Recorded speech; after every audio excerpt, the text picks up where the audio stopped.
Magandang araw po muli po mga followers. May isa na naman po tayong pamilya na tutulungan bago po mag-Christmas. Bigyan po natin ng panghanda sa darating po na Pasko. 25 kilos na bigas para naman po may pagkain sa darating na Pasko. Isang malaking kahon po mga followers na naglalaman po ng mga grocery.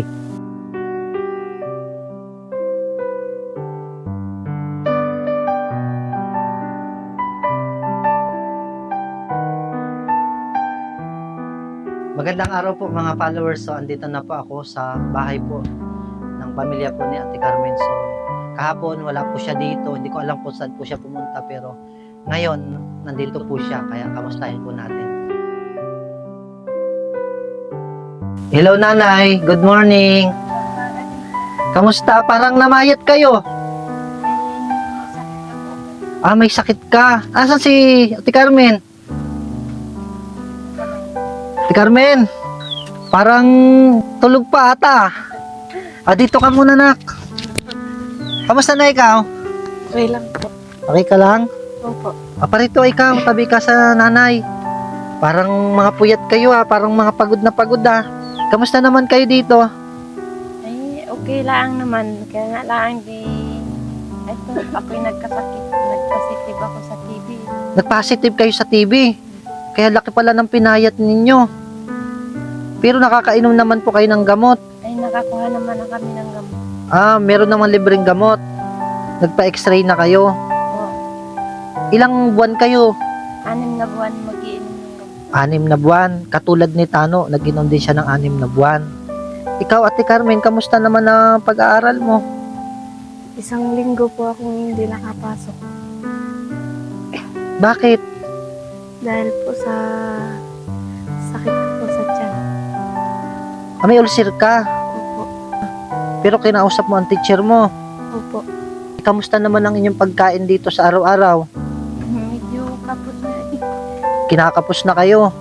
Bakit ikaw, Ate Carmen, wala ka kahapon? Hinahanap kita. Nagtalok po ako Saan ka nagtalok? sa paluan po. Ang layo no, sa kabilang bayan pa. Bakit ka nagtatalok? May sakit ka. Para po may panghanda po kami sa Pasko kahit 1 kilong pansit lang po. Kasi si nanay, hindi siya makapagtrabaho, may sakit siya. Opo. Tapos ikaw na lang yung nagtalok para may panghanda kayo sa Pasko kahit 1 kilong pansit lang. Kaya kita hinahanap kahapon kasi may importante akong sasabihin. Si nanay naman ay wala. Hindi ko alam kung saan kayo nagpunta. Brother Rowell, bakit po kayo nandito? Kaya ako nagpunta at hinahanap kita kasi meron akong ibibigay sa iyo. May pinaaabot ang mabait na sponsor, ang Ma'am Angie. Ito ay para sa inyo. Ilang linggo ka nagtatalok? Ilang araw? 2 po. 2 araw. Magkano ang sahod mo sa isang araw na pagtatalok? 300 po. 300. Di 2 araw, 600. Opo. Makakabili na nga ng 1 kilong pansit. Ay may mga rekado pa yon. Total naman sinabi mo sa akin, kahit may sakit ka, nagtatalok ka para sa Pasko, may panghanda kayo. Kahit 1 kilong pansit. Huwag nyo na pong problemahin, nanay, yung inyo pong pagkain sa darating na Pasko. Yung kahit konting handa, huwag nyo nang problemahin, Ate Carmen. Kasi ang Ma'am Angie ay nagpaabot sa inyo ng panghanda. Ito po ay spaghetti. Yan, kompleto rekado na po yan. Mangandaan tayo sa Pasko. Oo nga. Masaya ka ba, Carmen? Opo. Bukod dyan, nanay, meron pa akong ibibigay sa inyo. Ito po ay isang malaking kahon na naglalaman ng mga grocery. Ito po, nanay, oh. Ano kaya ang laman ito? Tingnan nyo. Pwede nyo buksan kung anong laman.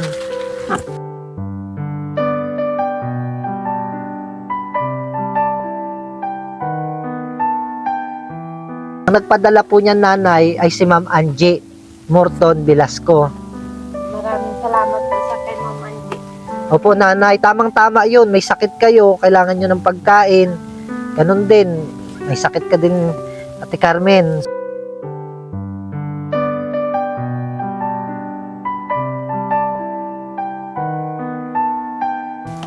Dami po, nanay. Madami. Hindi po ako makapaniwala, brother, na magkakaroon kami ng ganito karaming grocery. May panghanda na po kami sa Pasko. Oo nga, marami kayong pagkain. Sige, kalkalin nyo, tanggalin nyo dyan sa kan. Bukod po dyan, Ate Carmen, nanay, sa grocery at yung spaghetti ninyo, bumili din po ako ng 25 kilos na bigas. Kailangan nyo po ito para po kayo may pagkain. Ito po yun, nanay, oh. Yeah.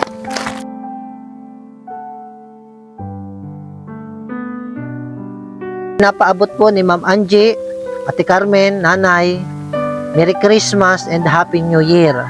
At ikaw, Ate Carmen, mag-aaral ka naman ng mabuti, ha? So, anong pangako mo? Mag-aaral po ako ng mabuti para makapagtapos at para hindi ko masayang ang ating tulong po na para po sa amin. Maraming salamat po sa nagbigay sa amin ng aming panghanda. Sana pagpalain po siya ng Panginoon. Anak, hindi ako marapaniwala na may panghanda na tayo sa Pasko. Kaya huwag ka na muna magtalok para makapagpahinga ka at may sakit ka eh. Yon, narinig mo na, Ate Carmen, huwag ka na muna magtalok.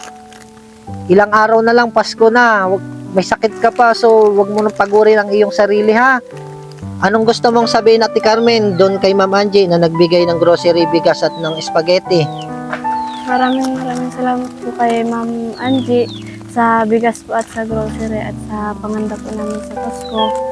Hindi na po ako mapapagod magtalok para lang po may panghanda. Sana po pagpalain po kayo ng Panginoon. Maraming salamat din kay Ma'am Angie na nagbigay sa amin ng panghanda sa Pasko at napakarami yung binigay niya sa amin. Kaya sana ay pagpalain siya ng Panginoon. Nanay, sa totoo lang po, nanay, 2 araw po akong pagod sa pagtatalo kahit po sumasakit yung tiyan ko. Naisip ko po na may sakit po kayo at para po may pagkain po tayo at may panghanda sa Pasko. Tiniis ko na lang po yung sakit ng tiyan. Nakakaiyak naman kayong magnanay. Nagtsatsaga ka magtalok. 2 araw, 600. Gusto nyo lamang, may panghanda kayo kahit 1 kilong pansit sa darating na Pasko. Ito po, nanay, ay makapagpahinga naman po si Carmen